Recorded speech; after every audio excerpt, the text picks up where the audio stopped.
to welcome everyone to our electronic council meeting on June the 9th, 2021. Due to the COVID-19 pandemic, Regional Council is practicing physical distancing. I am present in the council chambers. All other members are participating electronically. I'd like to acknowledge that the land on which we gather virtually today is the traditional territory of the Haudenosaunee, the Anishinaabe, and Neutral people. We acknowledge the enduring presence of the Indigenous people with whom we share this land today, their achievements, and their contributions to the community. What I have learned walking with my Indigenous friends is that our relationship to the land is one of stewardship rather than ownership. We also gather today with broken hearts at the loss of 4 of our Muslim neighbors in London, and we pray for a young 9-year-old boy who is fighting for his life as a result of a targeted act of hate. Our condolences to the Muslim community of Waterloo region and all those who are impacted. Islamophobia, hate, and racism have no place in our communities. Colleagues, I would ask to observe a moment of silence for these lost lives.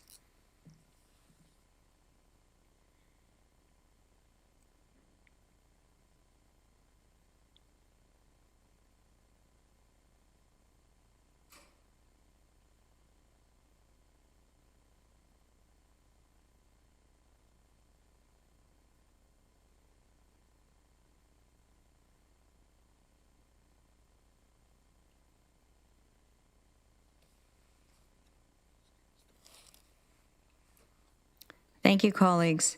Flags at regional buildings will remain at half-staff for the month of June, which is Indigenous History Month. I will now call on Steve Natalachny to do the roll call.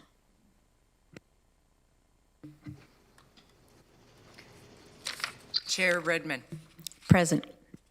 Councillor Armstrong. Present. Councillor Clark. Present. Councillor Erb. Present. Councillor Foxton. Present. Councillor Galloway. Present.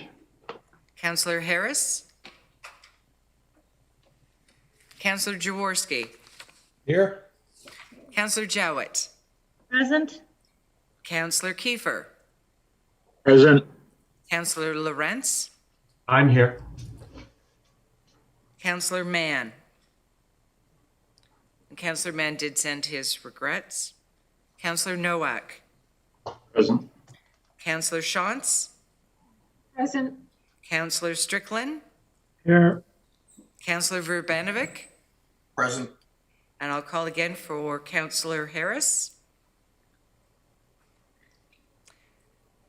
Everyone is present, Madam Chair, with the exception of Councillor Harris and Councillor Mann. Thank you, Stevie. We'll now have a motion to reconvene in open session.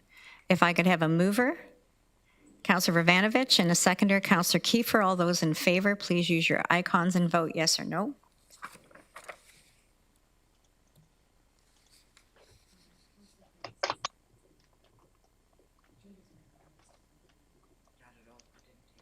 Oh, we understand Councillor Harris is with us. Thank you very much. That is carried. Hi there. I was on double mute, so I never heard of that. Yeah, we didn't know that was possible, Councillor Harris. you should try Councillor Lorentz sometime. Are there any mute or just having a double? Are there any declarations of pecuniary interest under the Municipal Conflict of Interest Act?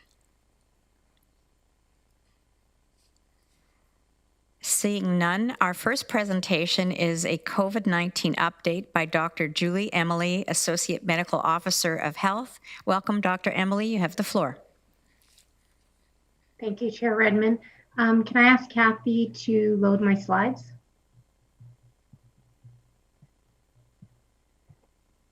Okay, thank you. I'm just going to pull up my speaking notes. So Kathy, you've moved to the first slide. Thank you very much. At this time, our trends in Waterloo region are relatively stable. As of our dashboard update this afternoon, we are reporting a weekly incidence rate of approximately 54 cases per 100,000 per week, which remains above the provincial average. We have 342 active cases and 5 active outbreaks. Taking interim data into account, our percent positivity for tests is at 4.9%. A cautious and gradual approach to reopening combined with public health measures and getting vaccinated when it's your turn will help keep our community moving in the right direction. Kathy, next slide, please. I'm going to talk about the Delta variant now. The science table estimates approximately 15% of all cases in Ontario are due to the Delta variant. Currently, there are 13 confirmed cases of the Delta variant in our region. Trends, though, suggest that there may be more cases of the Delta variant in our community. Hospitalizations and ICU admissions have increased this week. The most recent outbreak in a congregate setting has had a higher number of cases in a shorter time compared to other outbreaks, and the slower drop in our case counts, despite increasing vaccination rates, may suggest the Delta variant is more present in our community. Kathy, next slide, please. We can do something, though, to prevent spread. The Delta variant is more transmissible and may cause more severe illness, but with less opportunities for transmission, there's less the variant can spread. We can slow the spread by practicing public health measures diligently and consistently. We should limit close contact out household members, gather outdoors, follow the guidelines in the step that we are in, maintain physical distance, wear a face covering, and of course, get vaccinated as soon as you can. We are also working to improve access to the vaccine rollout. We often have capacity for same-day appointments for anyone still looking for their dose. We're looking at reducing barriers for priority neighborhoods, and we continue to balance the priority of getting first doses in arms as quickly as possible with a priority to get second doses to individuals according to the provincial schedule. Second dose intervals are currently being accelerated for everyone over 70 years of age and older, or anyone who received their first dose of an mRNA vaccine before April 18th. We know that getting the second dose also improves effectiveness against the variants that we are seeing. These two approaches will help us in containing the spread of the variant of concern, including the Delta variant. Kathy, next slide, please. So moving to step 1 is a positive step for our community. We've made much progress over the past several weeks to months. We still, though, have to be cautious as we move to step 1 on Friday. Everyone should continue to follow public health precautions when they meet with others outside their home. We are fast approaching having 70% of our population vaccinated with 1 dose, but we still need to make progress towards vaccinating more people with a second dose. A cautious and gradual approach, as I said, combined with public health measures and getting vaccinated will help our community move in the right direction. Thank you. Thank you, Dr. Emili. We have a few questions. Councillor Foxton, please go ahead. Thank you, and through the chair. Dr. Emili, I've been getting a few phone calls and also on the news tonight when I ran upstairs in between meetings. They're pointing out that number per 100,000, we are way above Toronto. So what is that number exactly? And why are we in such our daily counts, it seems to be reasonable. It's this per 100,000 that have a lot of people upset. So can you explain that to us and help us figure out why we seem to be worse off than a lot of the province? So there's a couple of things to understand. The case count is just a number of cases per day. The per 100,000 helps you to understand how does that compare to the size of your population. So our rate is higher than Toronto, means we're having more spread or cases for our size of population. There are a number of factors that are contributing to this. We're just at the 2-week mark post the long weekend. And so we always see a pattern of increased number of cases after holidays because people are in contact more and then there's more transmission occurring. And we know by far the greatest risk for transmission is close contact. We also know that, as I said in my slide, or we suspect that the Delta variant may be in our community more than we may know because of the testing. We're waiting for more test results to come back because the variant of concern, those results are always a little bit delayed. And we had a little slower start to vaccination. So there's a number of reasons why we might be staying steady around 50 cases, but there is a lot of hope on the horizon. We are, we've met some of our highest days of vaccinating in the past week. We continue to have appointments and we have a good supply of vaccine right now. Vaccination is really going to get us through that last little bit to get to lower rates. So publicly, we're saying to people, get out there, get your shot, get vaccinated. It's the only way we're all going to get through it. Yep, get vaccinated. And remember, even as we move to step 1, just be careful and cautious about public health measures. It's not a return to normal. We will be able to get out and do more things outside, but we still want people to be aware when they're in contact with people who aren't from their home household. Thank you, Dr. Emili. You're welcome. Councillor Clark. Thank you, Chair Edmund. Dr. Emili, I just want to make sure that I heard something that you said correctly. We are accelerating second doses for people over 70 who have had their first dose prior to April 18th. Or are you saying it's both over 70 and people who have had their first? So if you're 50, but you had your first dose on April 17th. Thank you. Yes, so it's both over age 70 and anyone who had Moderna or Pfizer before April 18th are eligible for their second dose now. Thank you. Thank you, Councillor Clark. Councillor Kiefer.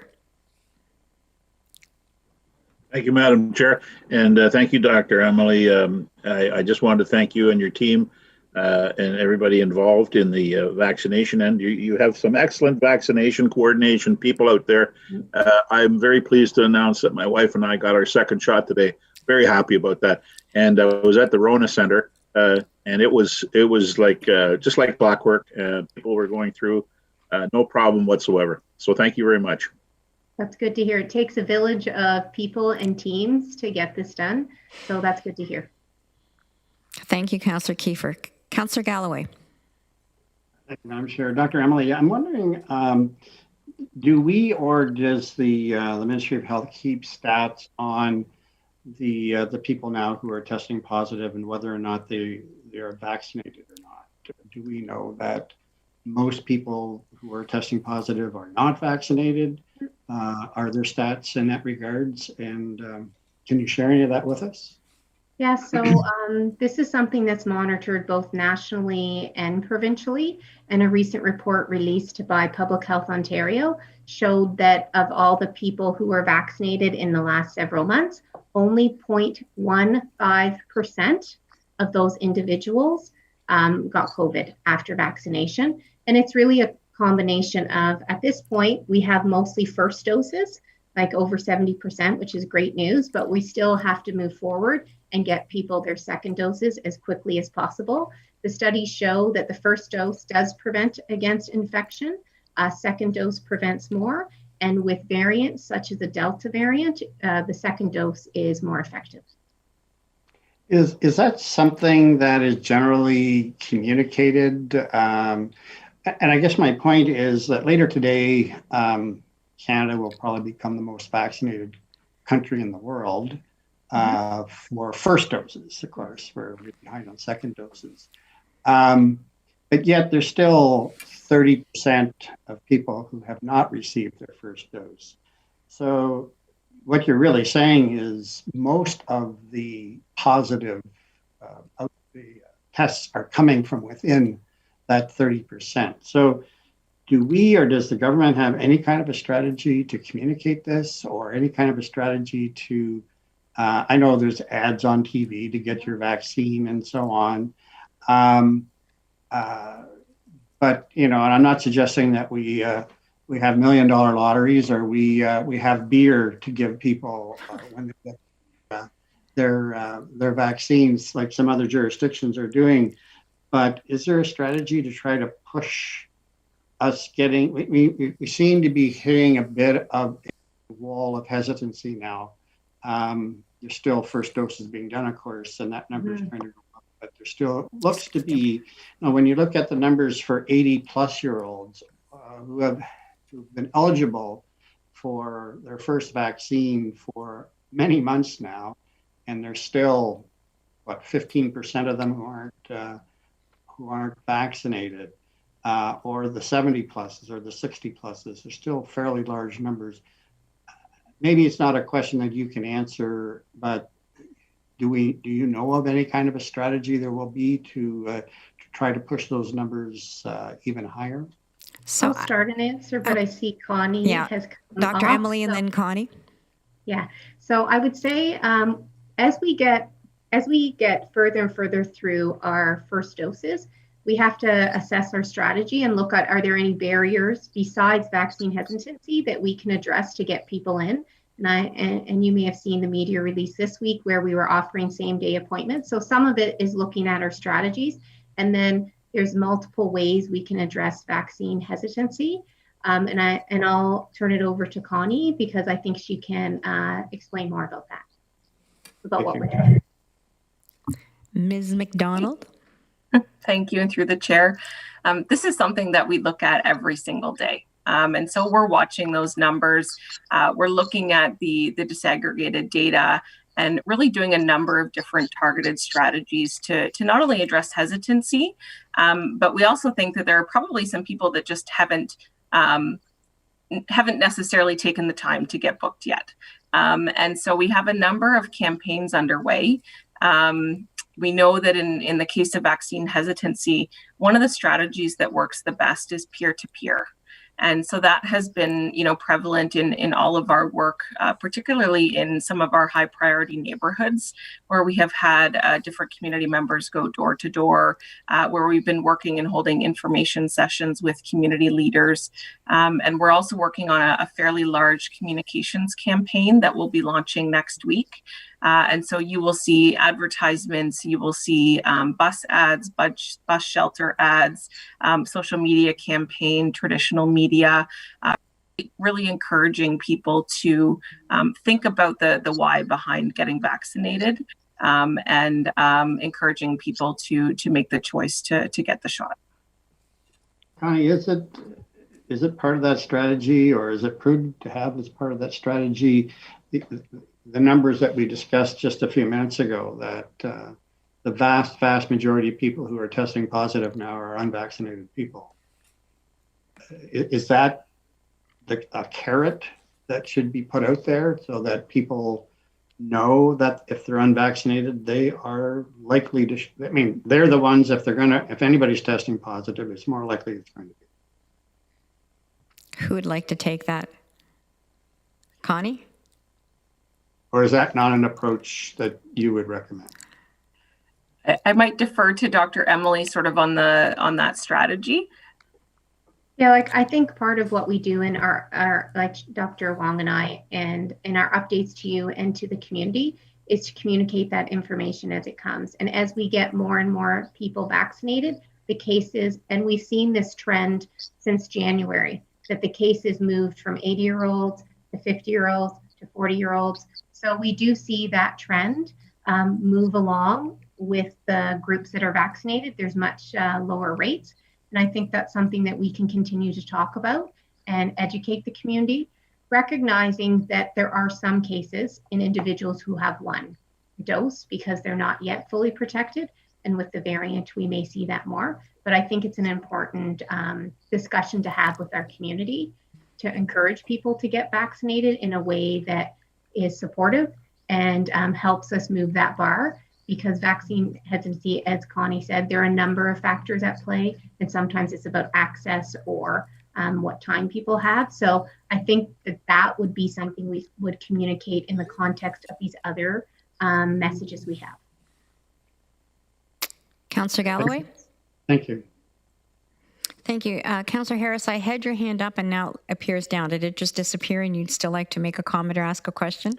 Yeah, I do have a question still, and I guess it's a follow-up to Councillor Galloway's question about perhaps a plateau of people who want to actually get a shot. I was asked today about the availability of appointments over at the Pine Bush facility, and congratulations, Carl or Councillor Kiefer, on your second shot. I'm anxiously awaiting mine. Of course, we've heard the government announce that in mid-July or early July, they'll be announcing a likely end of the quarantine for those that are double vaccinated to travel. So I can't wait to get my second so I can perhaps book that first trip in a long time. But so my question, I guess, would be back to our acting chief medical officer.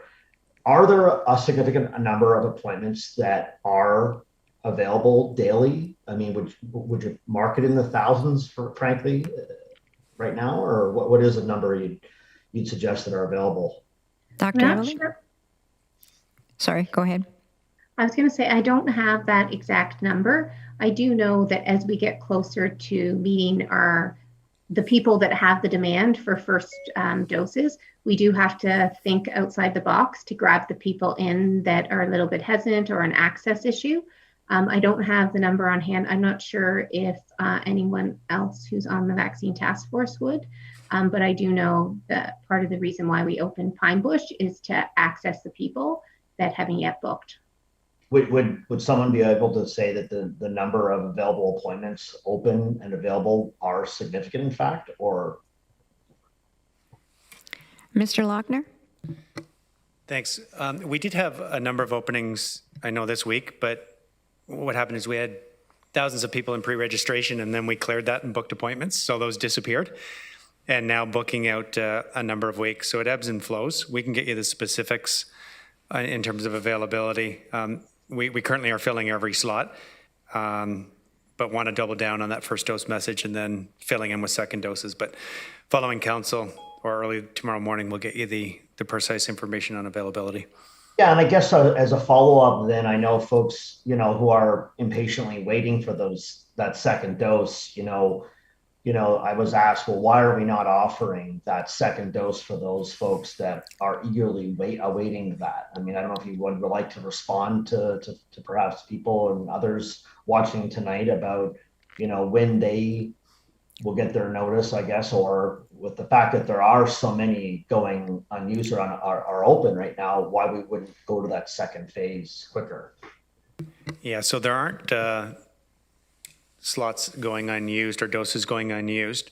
And in fact, we are moving forward in parallel tracks. So we do have the first dose going as well as second doses, as you heard an example tonight, at the same time.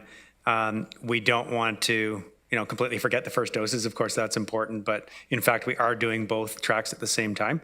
We're also accelerating certain groups. So you've seen messaging for the 80 plus age group, I believe the 70 plus age group, as well as essential caregivers as an example, starting to advance the appointments forward. One of the things that the announcement with the changing of dates created some confusion, as you may have heard, this week across the province. So before we make any more changes or start to announce anything, we're regrouping today as well as tomorrow, and you will hear some communications coming out tomorrow as well as in Friday's media call, clarifying your request. I see Connie or Ms. McDonald popping up, and perhaps she can add some additional information on what's coming tomorrow and Friday. Connie, do you want to add to that answer? Thank you, through you, Chair. I just wanted to add some context that's helpful. As we continue to launch strategies to address hesitancy, the community is going to continue to see us talk to people about encouraging them to get their first dose. That doesn't mean that we're not thinking about those second doses or that we're waiting a period of time before we're going to invite those second doses. It's just that we have to continue to work to encourage people to get that first dose. And so the more that we can help people understand that when we're talking about first doses, it's not at the expense of second doses. It's really just a strategy to help to encourage people to get that first dose. Thank you, Councillor Harris. Councillor Jowett, please go ahead. Thanks, Chair Redmond. And so I'm referring back to Tom's question, and I've read something that says the first dose is only 30 to 40% efficacy for Delta.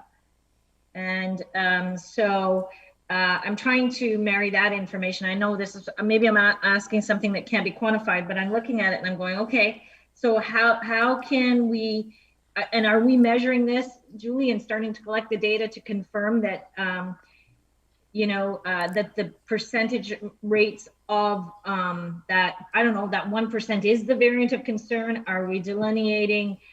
I know you said that we're trying to track that, but I worry that the 30% efficacy now is, is going to slow down our ability to get in front of it again. Like, I keep hearing little mentions of a fourth wave, and so I'm always trying to anticipate the data, as we hear it without the quantification of it. And so I'm a bit stuck on this. Once I read this article, I sent it to Bruce today.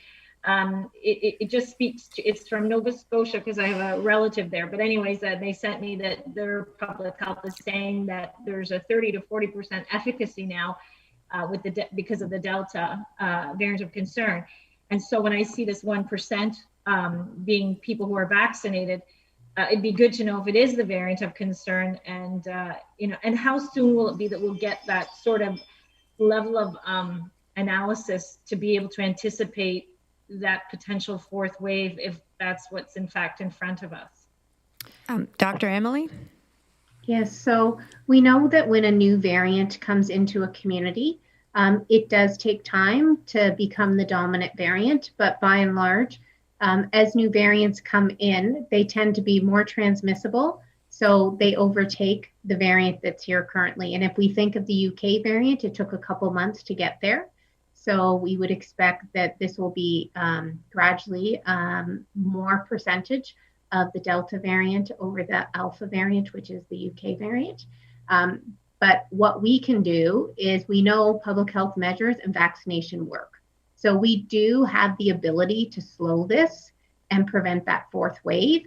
And we're in a different position than when the Alpha or UK variant came in, because we really didn't have vaccine in our toolbox. So it is a different scenario that is more hopeful, but we have to commit to everyone getting vaccinated and getting vaccines in the arms as quickly as we can, and following the public health measures. In terms of how do we know how much we have here, the Delta variant is harder to test for than previous variants. It requires a specific test where they do sequencing, and it takes time to get a response. So there's a delay between when we submit a test and we get the answer back, which is why some of our trends suggest that we may have more Delta variant than we have confirmed results of that. And so we won't know that for the next little while.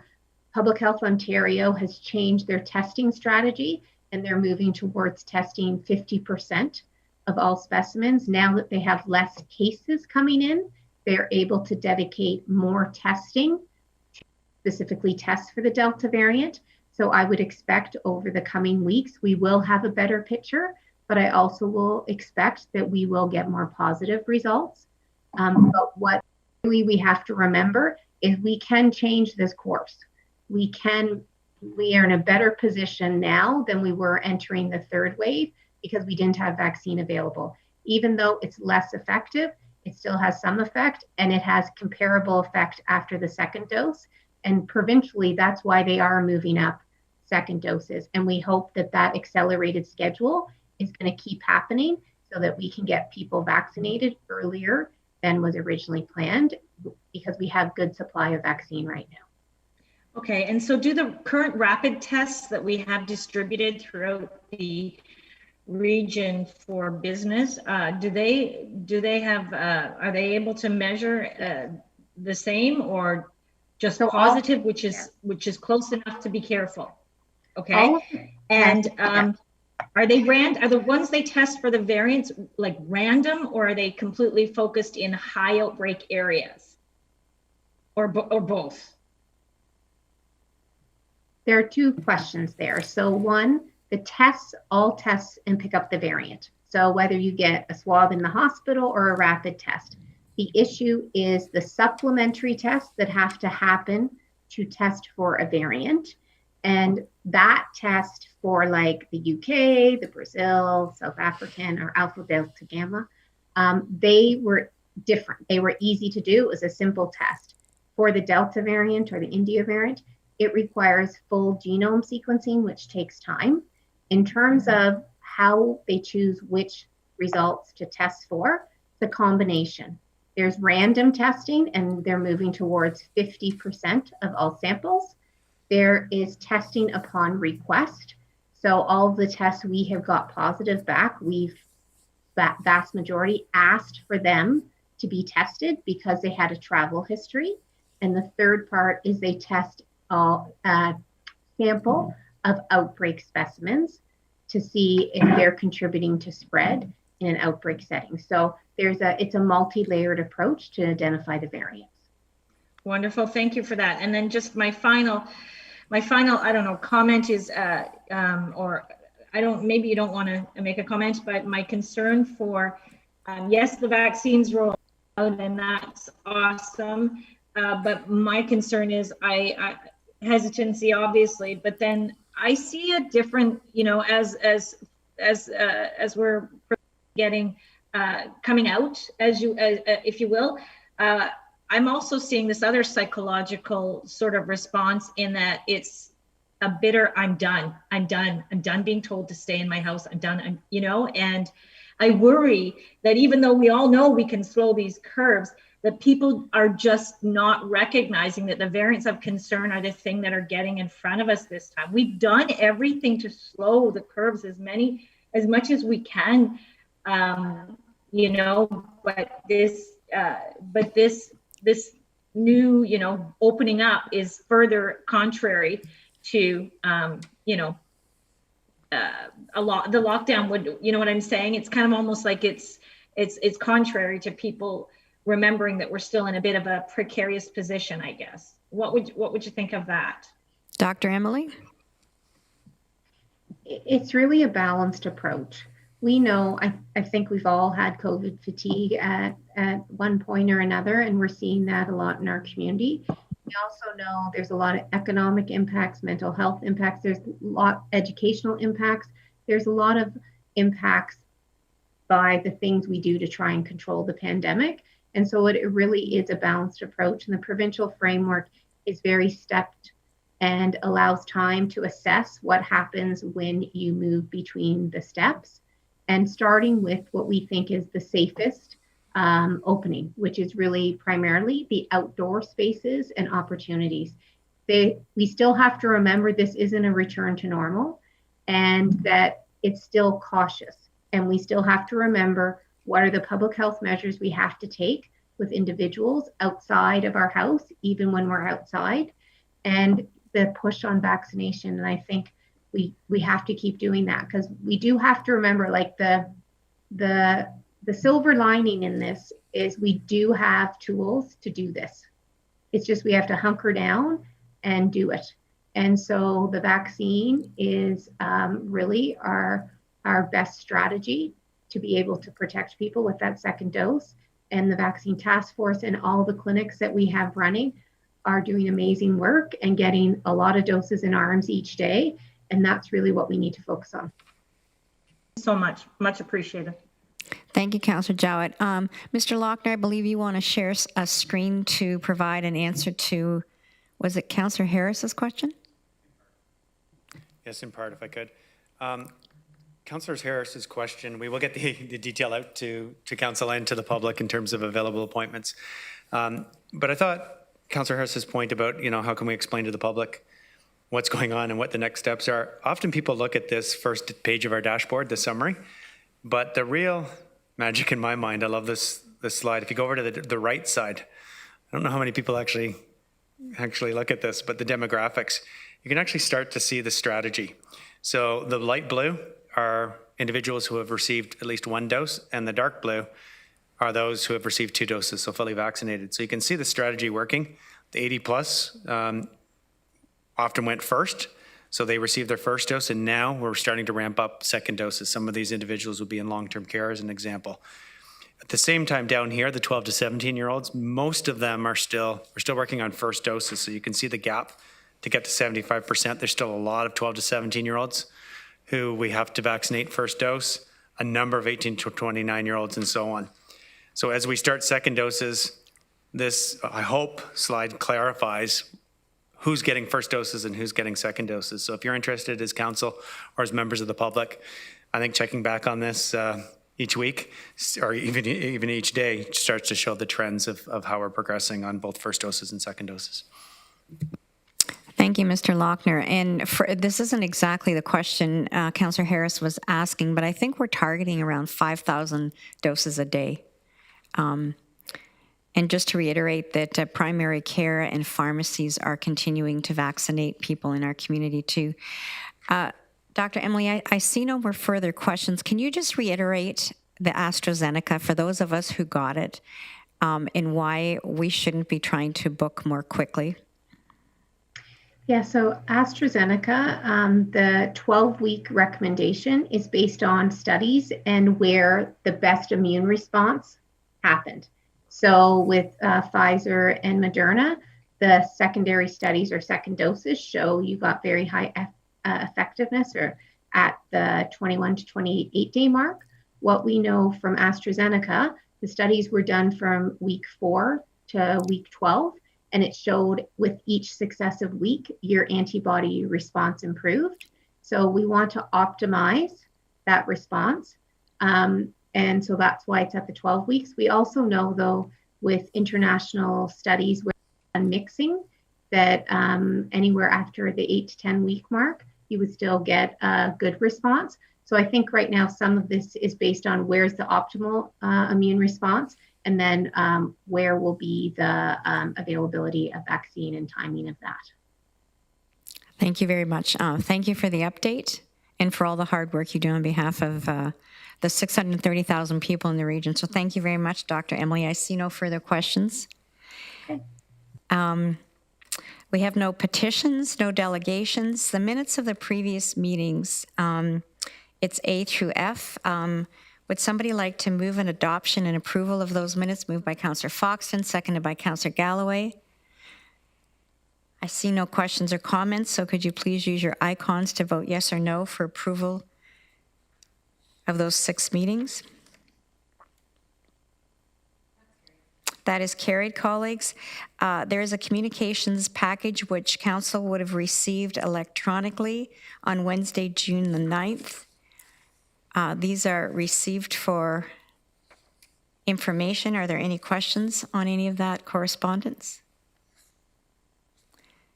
Seeing none, I'll now entertain a motion to go into the Committee of the Whole to consider reports. Could I have a mover by Councillor Strickland, seconded by Councillor Nowak? Please use your icons to vote yes or no.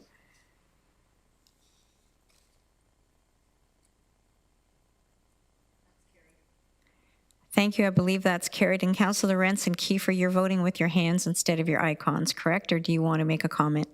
No, I'd like to make a comment at some point, Madam Chair. Thank you.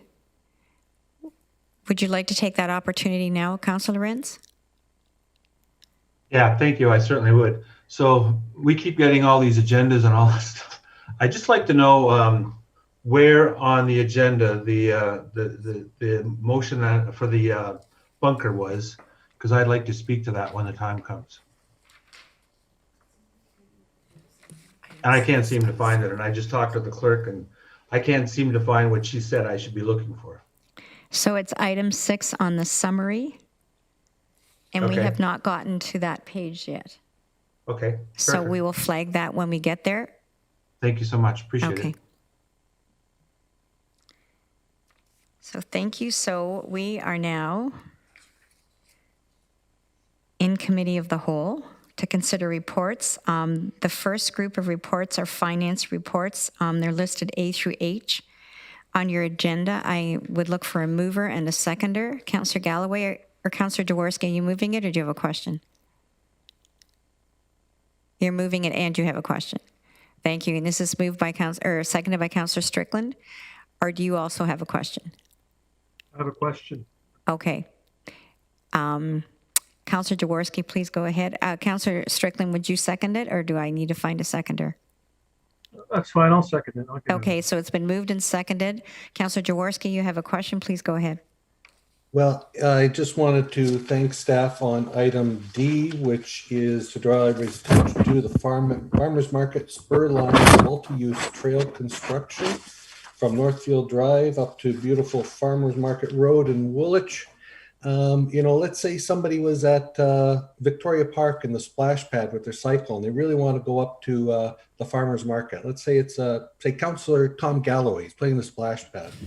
He'll be able to get on his bike, take the beautiful spur line trail from Victoria Park, or the Iron Horse Trail from Victoria Park. He'll then take the brand new multi-use trail that was put in after the LRT along Caroline Street. He'll jump on the new Waterloo Park Central Promenade, grab the Laurel trails continuing on through University of Waterloo. He'll be looking at the brand new GRT transit stop at the university. But when he gets to Behringer Road and Parkside Drive, City of Waterloo just approved a new trail along Parkside Drive that will take him all the way along to Northfield Drive, joining up with this new trail that we're at today. And he'll be able to get to Elmira and get some great maple syrup and have a smile on his face for two reasons. One, because of the Elmira maple syrup, and number two, because he was able to go from Victoria Park in Kitchener all the way to the farmers market in St. Jacobs off-road on his bicycle. That'll be something. Hey, Tom? So, Councillor Jaworski, I want to be very clear about this. Did you say that Councillor Galloway was at the splash pad in Victoria Park? A younger Tom Galloway. Thank you. It created a picture. Thank you. Councillor Strickland, do you have a comment or a question? That's a pretty tough comment to follow, but thanks very much to Councillor Jaworski for taking us on that little Twin City journey. I'm excited about that trail development as well. I think that's really great. It's another good amenity for our community and also the city's approval of the Parkside Drive trail. So it's always good to see more trails and more accessible transportation come to the region. Madam Chair, I'd like to take the finance reports related to the airport separately, if I may. And I don't know if you want to deal with F, G, and H as one kind of bundle, but I'll leave that to you. And I'd also like to have a recorded vote, and I'll just speak to it right now. And it's you've heard this from me before. And when we looked at this, adjusting the capital budget and spending additional $44 million on airport improvements, I support the airport. I think it's fantastic that we have Flair Airlines and looking at doing additional routes. And there's really good news happening at the airport. And I continue to be a supporter of it, but I also continue to ask some very tough questions about the financing of the airport. And this is $22 million approximately this evening. In the next month, there'll be another tender for approximately $22 million. And I can't support it without some commitment from Flair Airlines that they're going to continue to have some sort of operation here in the region. So, in the past, we put this master plan together. Our motto was, and our mantra was that no longer are we going to build it and they will come. We want to have some clear benchmarks and clear commitments from private sector airline operators that they're going to make a long-standing commitment to our region. I certainly hope that Flair does, but the way it's structured now, we're on the precipice of spending $44 million in Flair, and I hope it doesn't happen, could pick up and go to any airport at any time in the near future, and our taxpayers are still going to be left with a $44 million improvement to our airport, which is going to be little or not used at all. And so my point is that I would feel much more comfortable about supporting these capital dollars, the $44 million, $22 million of which is tonight, if we had some kind of guaranteed commitment from Flair. And so that is my concern, and I'm not going to support those recommendations, Madam Chair. Thank you, Councillor Strickland. So you're requesting F, G, and H be taken separately? Yes, or you could take them as one package because I'm sure it's going to pass, but however you want to handle that, Madam Chair. I'd like to vote against all three of those myself. Thank you. Okay, so we would be taking F, G, and H separately, but the rest are moved and seconded. Councillor Lorentz, did you want to speak to this motion before we vote? Yes, I did, and I agree with Councillor Strickland. I mean, I've sat on that noise committee for many, many years dealing with noise complaints. I've been a strong supporter of the airport. And I notice already we're Kitchener councillors are getting the noise complaints, and you know, I think it'll only get worse, not better, especially if Flair sticks to their commitments. My concern has always been, we had a plan that we would increase funding as the passenger counts continued. And the first trigger was at 250,000 passengers. And we're nowhere near that. So we're committing close to, well, tonight we're spending over $20 million on this. And I think it's great if it happens. But I'm quite concerned, that I raised it during committee, that we need to make sure that this is going to happen. And I think the only way we can see that, as this airline business grows out there, we know how much the passengers are. I mean, they could call us and say, you know what, we got a problem in Vancouver, so we're not flying there anymore. Or we plan on going to one of the islands and we can't negotiate a deal. So I'm not trying to be critical, but you know, the reason you make these plans and you make these targets, because they're reasonable and people understand it, you know. And if we can do 50 flights a week out of Kitchener, I think that's great. I think the residents of Stanley Park and Councillor Vanderbeek's old ward would probably be upset about it, but you know, that's great. I just don't see that. I think we're moving too quickly. I asked that we wait 3 months before and look at least a 3-month passenger count to see if we're on the right track. And I'm not going to support this, so I certainly will vote against it this time. Thank you, Councillor Fox. And I had you indicate you wanted to speak. Do you want to still speak, or have you reconsidered? I've reconsidered. Thank you, Chair. Thank you. I see no further speakers. I see Chris Wood has lit up his little cubicle. Do you want to add any information, Chris? No, I'm here to answer any questions if anyone has any. What I can say is, you know, Flair has operated every day since May 1st, and the passenger numbers are definitely depressed because of the pandemic. However, they have grown almost 400% in the 5 weeks since they've started. So I believe they are on the right track. And I think as things open up, and I know there was an announcement today by the Prime Minister, I think things are only going to get better. And so far, they're quite happy with the loads from Waterloo region. So I would say we're doing everything we can to ensure that they're a long-term partner of ours and here for the long term. Thank you, Mr. Wood. I'm just going to ask Councillor Strickland, given that you want those taken separately, are you okay to be the seconder for A through E? And then I'll look for a different seconder for G, F, G, H. Sure. Yeah, that's fine. Okay. Did you want to make a further comment, Councillor Strickland? Well, thank you. You know, and I appreciate Chris sharing that information with us. That's not my point. I sincerely hope that the passenger numbers continue and exceed expectations. My point is that we're making a $44 million commitment without any guarantee of future service from Flair Airlines. And they could pull up stakes, cancel routes, do whatever they want at any given time. And we're still left on the hook for $44 million. And that's a big concern to me based on the history of the airport.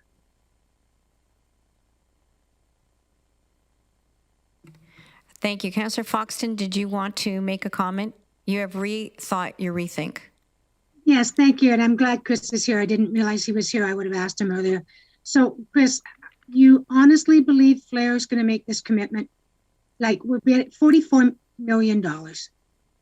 We need to know rock solid that you have faith in this. I do.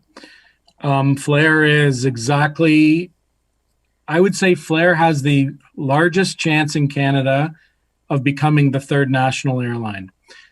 They're extremely, well managed. They have the two top leaders are from a very successful low-cost carrier.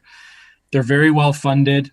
In the last 2 weeks, they have received over $300 million in aircraft from. They took possession of their third MAX aircraft today. and we'll start service tomorrow with the MAX airplane. I'm extremely confident there will be a third airline in Canada. It will be Flair. What would happen if we defeated this tonight? The finances. How would it hurt us? We would not have the capacity to handle the already announced Flair service without major customer complaints and problems. We do not have the baggage handling capacity. We don't have the hold room capacity. And that's really what is in front of you tonight is the increase in real estate and the baggage system is, and they're very long lead items. And that's why we're really rushing to get these things through so they can be ready for this winter. Thank you. So Councillor Clark, was your hand up and you rethought it and is down? My question had to do with the impact of, say, a 3-month deferral of the decision, and I think Councillor Foxton asked that, and it was answered. Thank you very much. Okay, so we have a mover and a seconder. Councillor Jaworski has moved it. Councillor Strickland has moved.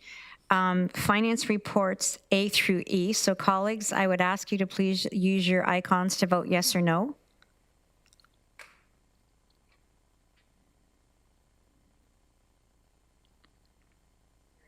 That is carried. Thank you, colleagues. And items F, G, and H. Councillor Jaworski, are you still happy to move those? Okay, moved by Councillor Jaworski, seconded by Councillor Jowett. Any further discussion? Please use your icons to vote yes and no on. Oh, it's a recorded vote. Sorry, that was requested a recorded vote. Over to Stevie.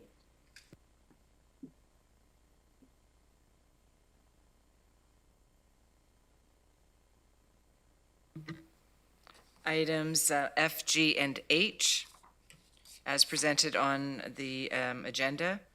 I'll now call on each one. Please indicate yes or no. Chair Redmond? In favor. Councillor Armstrong? In favor. Councillor Clark? In favor. Councillor Erb? In favor. Councillor Foxton? In favor. Councillor Galloway? In favor. Councillor Harris? In favor.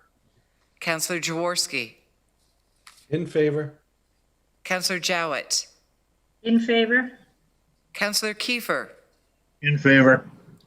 Councillor Lorentz? Opposed. Councillor Nowak? In favor. Councillor Shantz? In favor. Councillor Strickland? Opposed. Councillor Verbanovic? In favor. That's 15.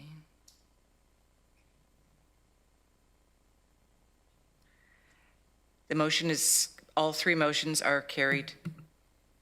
Thank you, colleagues, and thank you, Mr. Wood, for your information. Colleagues, the next is committee reports of the whole. They are attached. I believe one of these is the one that Councillor Lorentz wanted to speak to. Item 5. 6, I believe, Madam Chair. 6? Yes. Yeah, and it's just a follow-up on this. So, you know, we're looking at a $5 million expense here, and we've asked this to be sent back to staff. You know, we dealt with this back in October of 2020. We sent it to Heritage Committee, Heritage Impact Assessment, November 30th in 2020. January 29th, it went to the Regional Heritage Planning Advisory Committee, and then it came back to us in June. And I think that if we're going to have it come back in 9 months, I'd rather have it come back in a year and have it put on the municipal ballot as a referendum for all the people in the region to have a say. I think this is a very important subject. You know, we've talked about how much money we've been spending, and now we're looking at doing another $5 million to save some kind of a legacy of where our parents hid under desk, hoping that Russia or the United States didn't bomb them. And most of us didn't even know that bunker's been over there. We have poor attendance at our Ken Sealing regional museum, and I think we could do a great display there. If people really want to learn about Waterloo County in our region, they should be going to our museum with their kids and understanding, you know, how the history of this community was. They don't need to go to a bunker and climb down the stairs. I think I mentioned to you before, my wife used to work for the region, and they would have seminars and meetings, and everybody was just creeped out. So, you know, I think it's a waste of money from my point of view.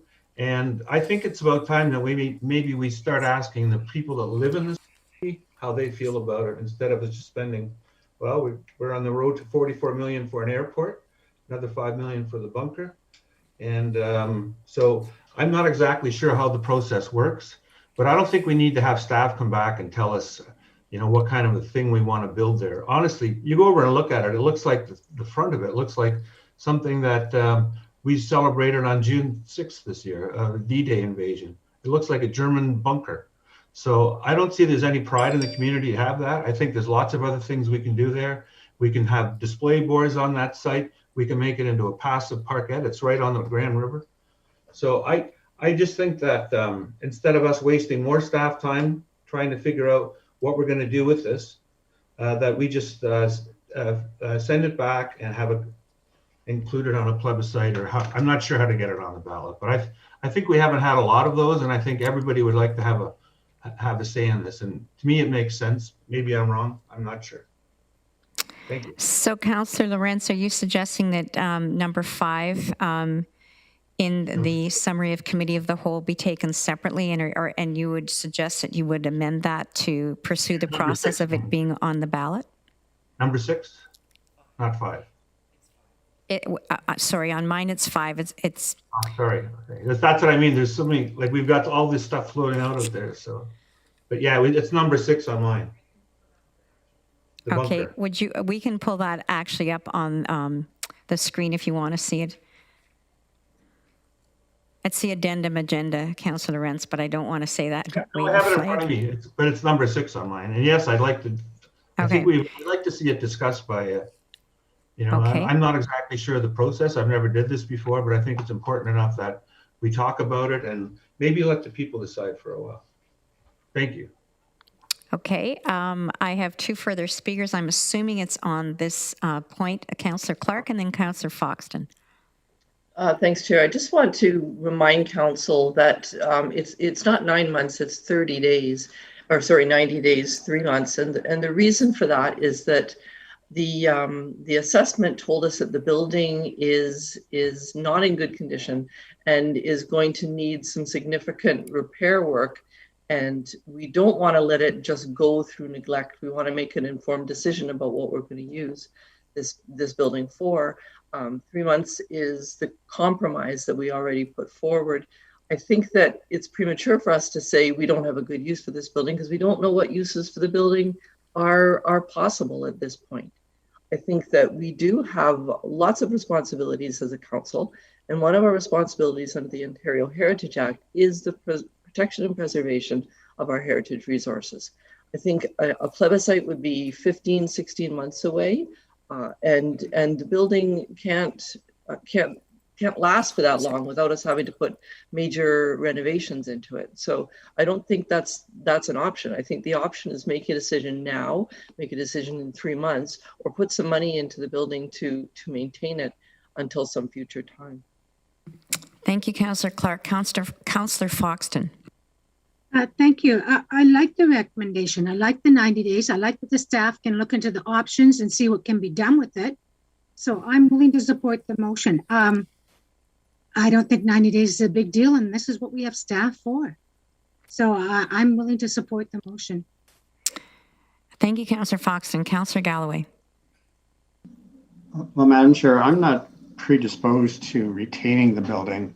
I think the amount of money that's been suggested is way too much to spend on that building without any kind of intended purpose for it. So the 90 days, as far as I'm concerned, is really the time limit that staff have to determine whether or not there's any kind of a legitimate use for the building that would could be used for, and certainly not at the cost or the expense. I don't think that has been suggested. So I don't. My comments at the committee meeting was I couldn't see us spending $700,000 to temporarily bring the building up to some kind of maintenance standard, only decide at the end of the day that we're going to tear it down. So staff concluded that 90 days the building could still last. It's been deteriorating over a much longer period of time, and they'll come back and tell us whether or not there's any kind of a use for it. I suspect that there really won't be. And I'm not sure what Councillor Lorentz is suggesting, because in order to, I think it was Councillor Clark, in order to get it to a plebiscite, we'd have to spend money on it. And the whole purpose of the motion that we passed was not to spend any money on it, and to get to that decision point whether or not we tear it down. So I really don't see the purpose of the plebiscite at all, but we make a lot of decisions.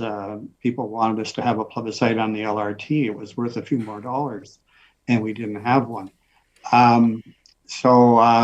We're kind of elected to make these kinds of decisions. I don't see this being such a pivotal one that would require a plebiscite.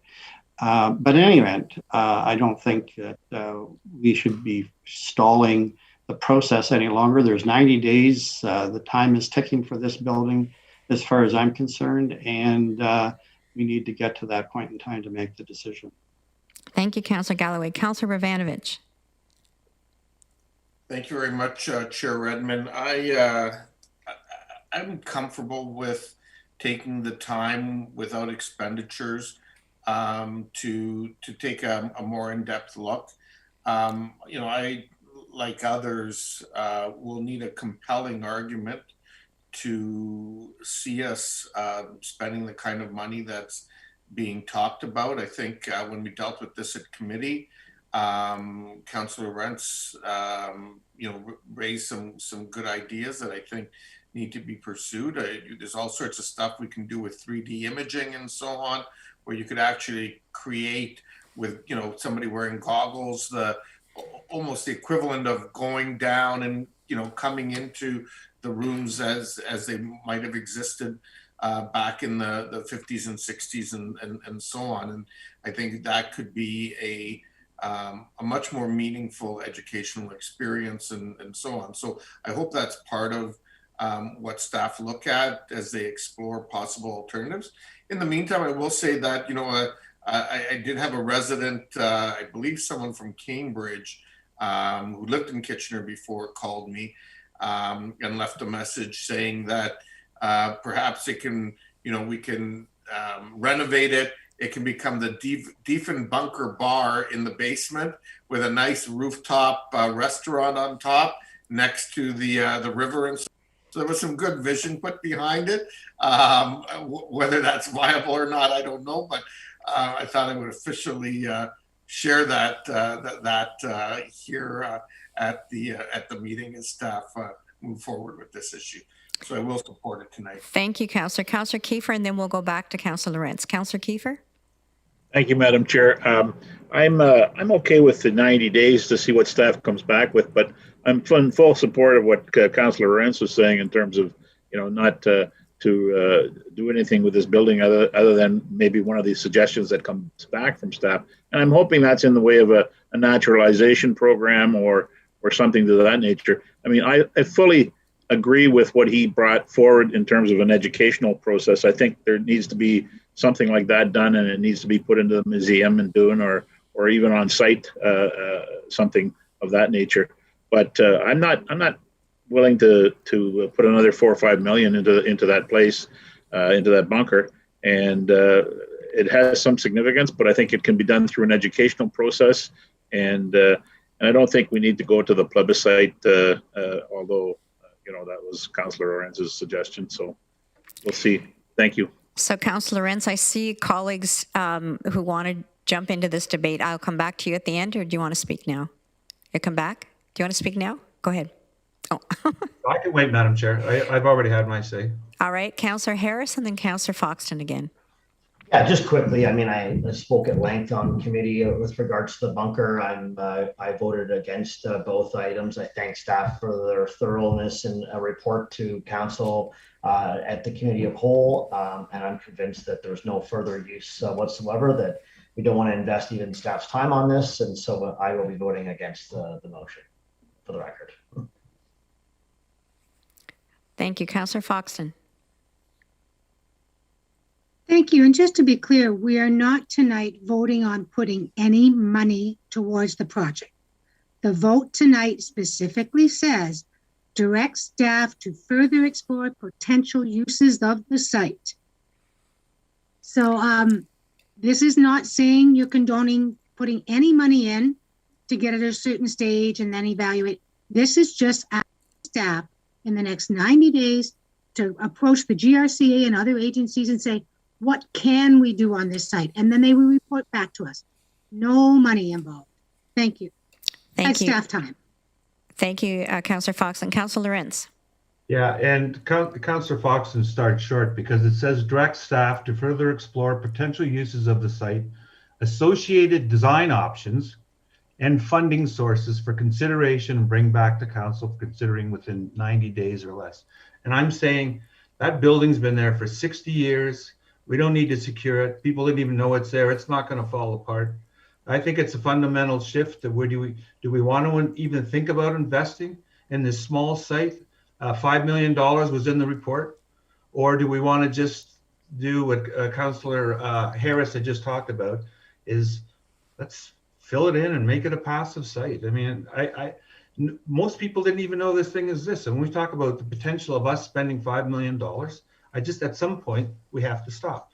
Now the referendum, I've never tried to put anything on the ballot, but I had a lot of people talk to me about I'd like to be able to have a say on what we're doing with this bunker, because they didn't even know it existed. So if nothing else, we stimulated some very interesting conversation tonight. I don't mind waiting another 90 days. We waited 60 years, but I would just hope that you would keep that in mind, that there are a lot of people out there that have been on CERB, that are trying to make ends meet. They're trying to do all of those things through this COVID, and they watch us sit here and talk about 5 million here and 40 million there, and it's their money too. So they need to have a say on an important issue like that. And it's more of just the ability to finally have a say on something instead of watching us make decisions. So thank you for giving me the time to explain myself, Madam Chair. And so Councillor Lorentz, I will take item 5 separately, if you like. Or my item 6, are you talking about? Yes, your item 6, my item 5, having to do with the bunker. And do you want to propose an amendment to your item 6, my item 5? No, I think I'll just vote against it. I just wanted to say that there are some other possibilities and that express some of the feelings that people have said to me about this issue. So thank you. All right, colleagues, could I have a mover and a seconder for, I'm going to say item 1 through 4 and my 6 through 11. And we will take item 5. So that's moved by Councillor Sean, seconded by Councillor Armstrong. All those in favor, please indicate with your icons. You're dealing with all the other items first, am I correct? Yes. Yeah, okay. That is carried. So now, my item 5, Councillor Lorentz, item 6, which is the motion on the bunker. Are the mover and seconder agreeable to move item 5? We'll just take that vote separately. Okay. So we are now dealing with the regional nuclear bomb shelter as written, and that will be a report that comes back within 90 days or less. Please use your icons. That is carried, colleagues. Thank you. Thank you. We'll now move to the closed committee meeting June 1st. that is attached. I need a mover and a seconder. There are 2 items under this, as moved by Councillor Jowett, seconded by Councillor Foxton. Please use your icons. Thank you.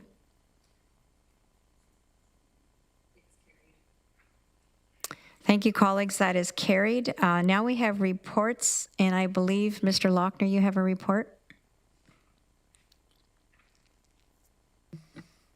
I do. Thank you, Madam Chair. One of the best things, Council, that I see as a leader is watching people grow and develop in their careers. And I've been really impressed with somehow people finding some time to learn and continue to learn while managing things like the pandemic and everything that goes along with life. There's too many to mention tonight in terms of accomplishments of staff recently, but I did want to note one such example. Today, Chair Redmond and I received a note from the Association of Municipal Managers, Clerks and Treasurers of Ontario celebrating Heather McLarnin's graduation from AMCTO's Executive Diploma in Municipal Management Program.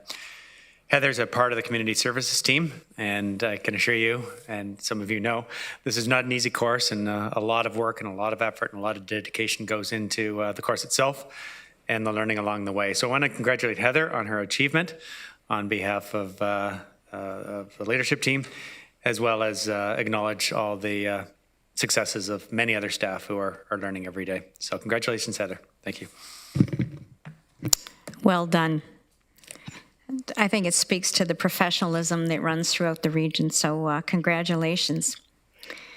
So colleagues, I really flirted with whether or not I would ask Deputy Clerk Ann Wetzel to go through the ruminations and the process of how you get an item on a referendum, just because this is her last council meeting before she retires on Friday. And I thought that it would edify all of us, and in true Leanne's style, she had already looked it up while we were discussing this, and unless Councillor Lorentz gave her a heads up, she already knew. And, you know, I have to say that Leanne started out life as a small child, as most of us do, but she also started working here as a very young person. I believe she was a student hire that actually at the township. And Chris Fletcher saw such aptitude and hard work in her that she wrangled her in with a promise to her mom that she would finish her degree because, yes, she was so young, she had not finished her undergrad degree. Leanne, you have been the training wheels for me since I started. I'm not even going to talk about Chris leaving because that's not happening for a few weeks, to say that, you know, clerks really are the backstop. You're the ones that, you're almost like a crossing guard, and you tell us where not to go, you give us the caution card, and you tell us how to make things happen. And I have personally really appreciated Leanne's warmth, her honesty, her sense of humor, her candor, her hospitality, because she's the one during this pandemic when we worked very long hours, made sure that none of us starved to death. And I don't mean to flout that to Councillor Galloway, but yes, we do get fed from time to time.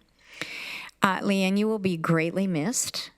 But at your retirement Zoom meeting, there were so many friends and colleagues that you're like Velcro. You just kept gathering them throughout your career.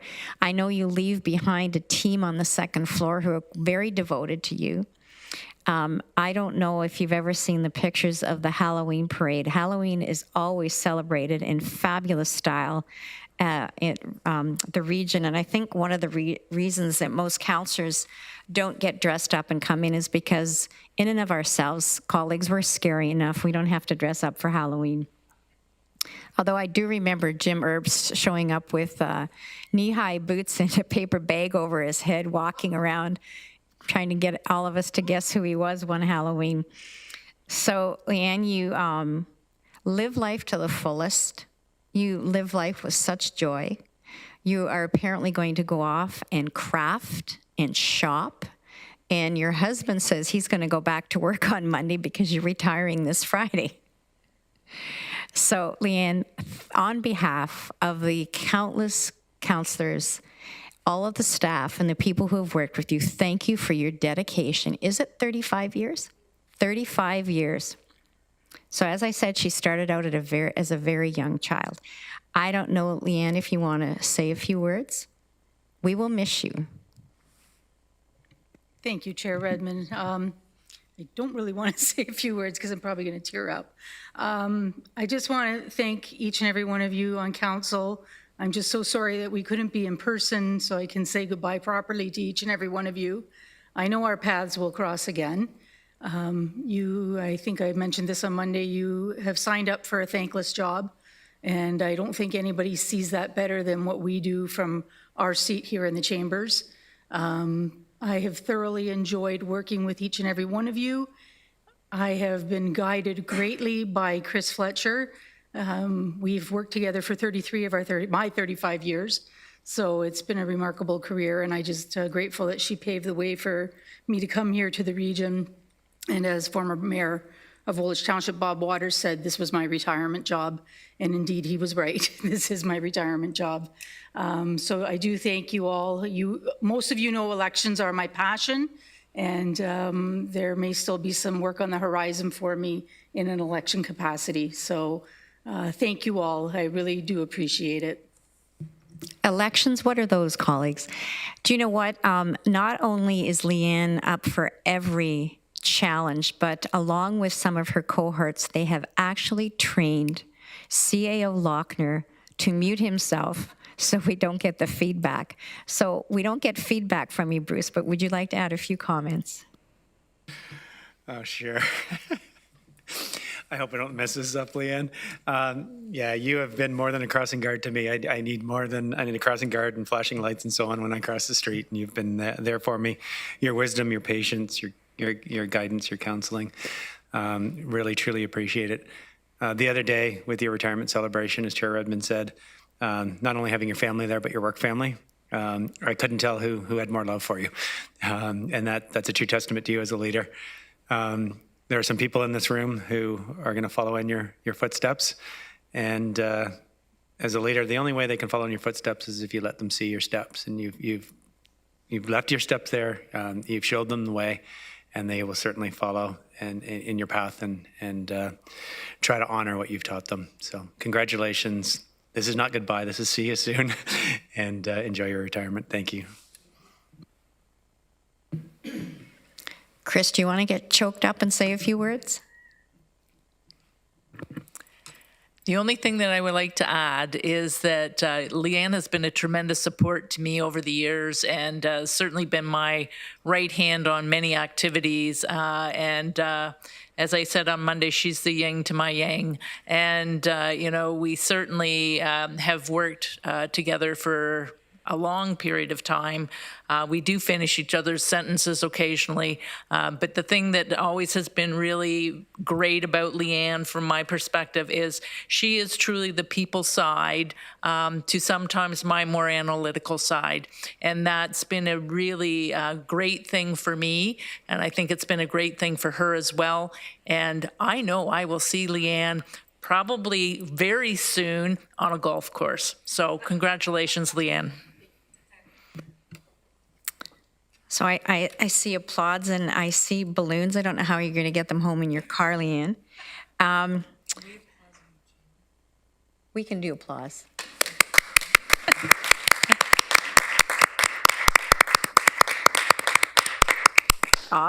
And Craig is giving you applause in his, I always think you're in your garden shed, Craig. I'm sure you're not, because it's way too nice. Your cabana. It's his he shed.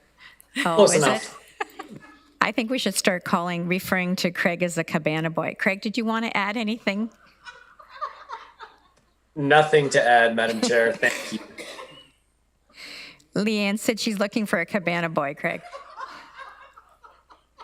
So under other matters, under the Committee of the Whole, there's a proposed change of start time to June 30th, 2021. And I want to thank clerks for doing this poll. There is a motion to change the start time to 2 p.m. And I need a mover and a seconder for that.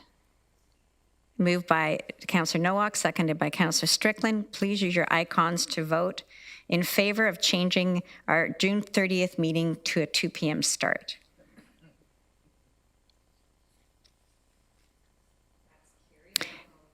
That is carried. Councillor Lorentz? Did you have a comment? I thought maybe you were going to ask Leanne to take us through the referendum process. I suspect that we'll probably hear from some experts that once the issue's been raised. So no, I'm good. Thank you. Okay, thank you. I will now have entertain a motion for the Committee of the Whole to rise and Council to resume. I need a mover and a seconder. Moved by Councillor Kiefer, seconded by Councillor Jowett. All those in favor, please use your icons to vote yes or no. And you're voting on that the Committee of the Whole rise and Council resume. That is carried. We will now start, we entertain a motion to adopt the proceedings of the Committee of the Whole. This is moved by Councillor Galloway, seconded by Councillor Foxton. Please use your icons to vote yes and no. And this is that Council adopt the proceedings of the Committee of the Whole.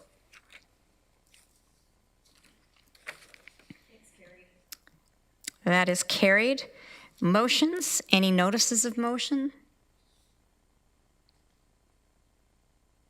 Under other business, I believe Councillor Armstrong would like to speak to a Wilmot Township resolution. Councillor Armstrong. Yes, Madam Chair. Thank you very much. I am under the impression that Council has received a copy of that resolution that was passed at our last Council meeting, and I would like to take a moment to get myself organized.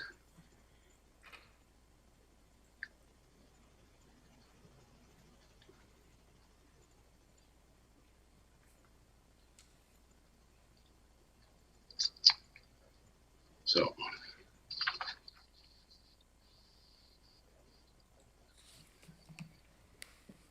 Council, at our last meeting, I wanted to give you the heads up that I had planned to send this to the clerks, but the letter went out to, went as a form of a letter requesting a further search for bodies at the residential schools, and we have received a response from the Prime Minister's office. I certainly hesitate to say from the Prime Minister. We have received a response from the Prime Minister's office addressed to our clerk, and on behalf of Prime Minister Justin Trudeau, I would like to acknowledge receipt of your correspondence regarding the discovery of remains of 215 children found buried at the former British Columbia Residential School. Our government is profoundly saddened by this tragic news, and our thoughts are with the First Nations, as well as with all Indigenous communities across Canada. The Truth and Reconciliation Commission of Canada, TRC, brought to light the truth about Canadian history and what took place at residential schools. The National Centre for Truth and Reconciliation was established and is now responsible for the student death registries. Since Budget 2019, we have been engaging with Indigenous communities impacted by residential schools on how best to proceed with implementing calls to actions 72 and 76.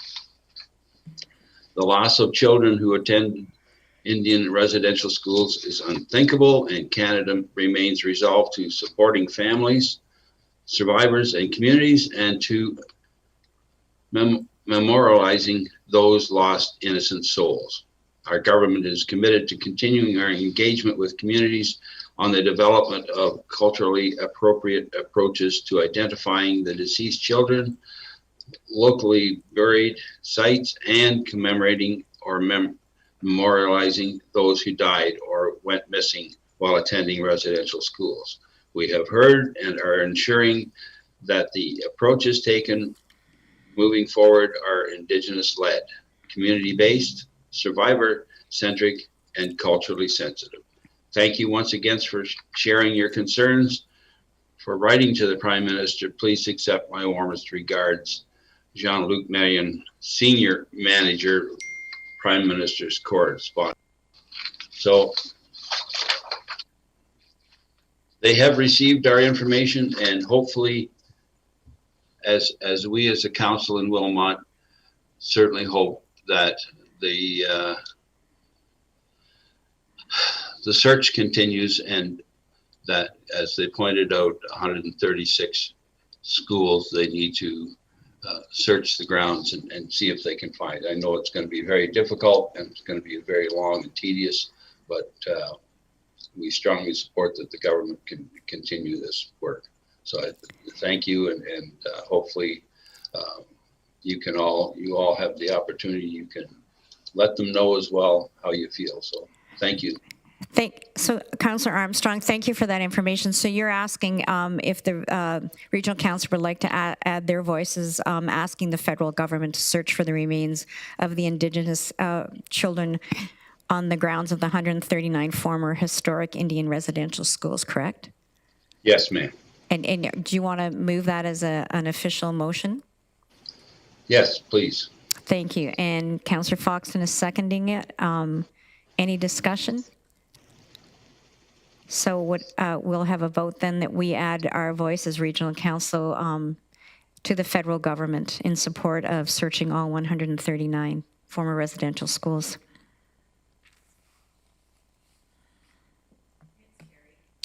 That is carried. Thank you, colleagues, and thank you, Councillor Armstrong, for bringing that forward from your council.